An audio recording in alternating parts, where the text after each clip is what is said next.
what is important, most important about this brutal little story is not just the things that Stephen had to say before an increasingly hostile mob who felt their own power threatened turned on him and took his life. It's not just what he says before this.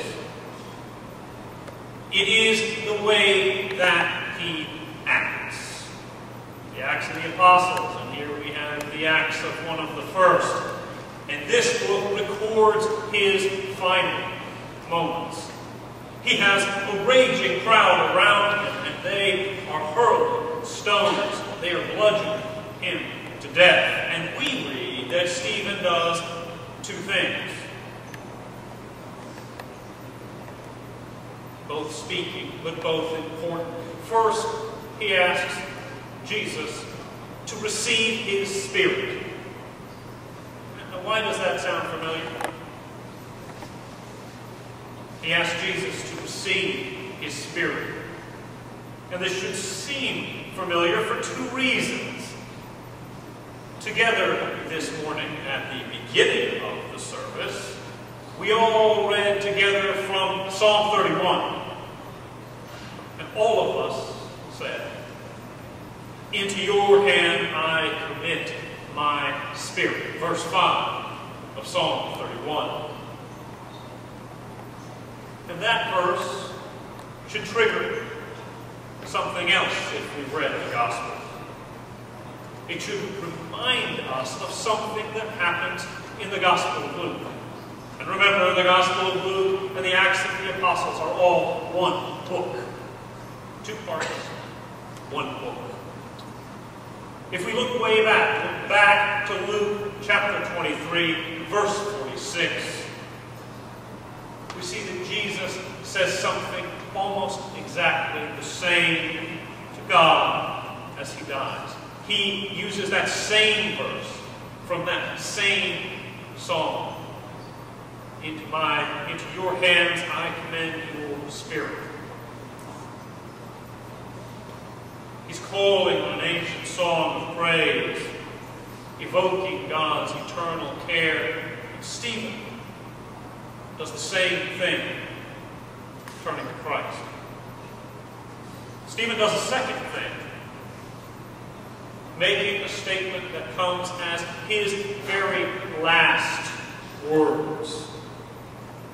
And that thing he says is what sets him aside, sets his death aside as something completely and utterly different than those so-called religious martyrs who were happily willing to witness not only to their own deaths, but the deaths of others around them. He falls to his knees. He is beaten to his knees as life itself is being bludgeoned out of him. What does he do? He does not shout out curses. He does not proclaim that God's wrath will fall on the infidels who oppose him. He does exactly the opposite thing. He cries out, "Lord, do not hold this sin against them." Lord, do not hold this sin against them. And that should also seem familiar. He calls out for the forgiveness of those who are right in the middle of killing him. And he does again exactly what Jesus did as he was dying. If we go back to Luke chapter 23, verse 34, we hear Luke's gospel telling us that Jesus called out from the cross that God should forgive those crucified. Stephen, in his last words, in his last actions in this mortal life, gave us a mirror to Christ's own nature. Stephen, even in those last brutal, painful moments, shows us that he gets it. Somewhere deep inside him, something has clicked. And his witness and the whole manner of his life tell us that he has really, truly grasped what Jesus lived and what Jesus taught. So how will we do? Few of us, God willing, are ever going to experience anything like the depth of pain that Stephen endured. But all of us live. All of us breathe. All of us suffer. And all of us understand, at least in principle, what a Christian life means. But that understanding isn't just a head thing. Being Christian goes well beyond agreeing to abide by a particular set of rules and regulations. It goes well beyond reading the Bible daily. It goes beyond showing up here at 10:35 sharp every Sunday, or being in charge of this or that commitment. It has much more to do with the way in which the whole trajectory of your life has been changed by Christ. Something important has been given to all of us. Something that our lives need to bear witness to.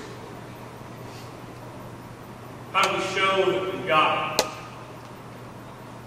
How do we show that? Well, our ability to forgive shows the world clearly a sign of what we have learned and how deeply we get it.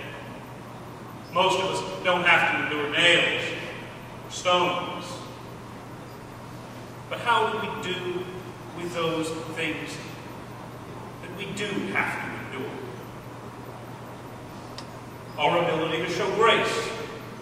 Grace to those who shout you down, who shout over your witness. To show grace to those who undercut you or belittle you.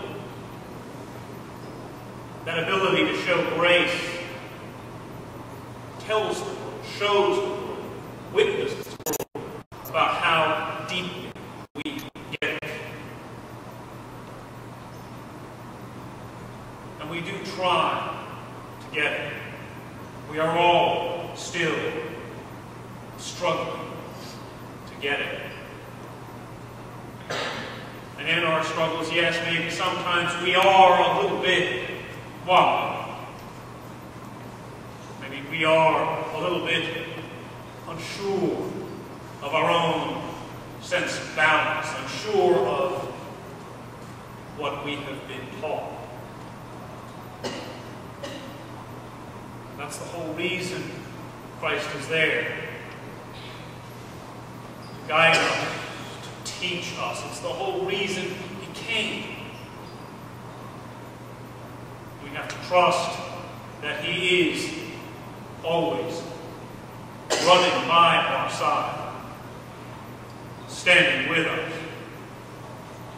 We have to trust that He will watch and smile when we finally do get it. Amen.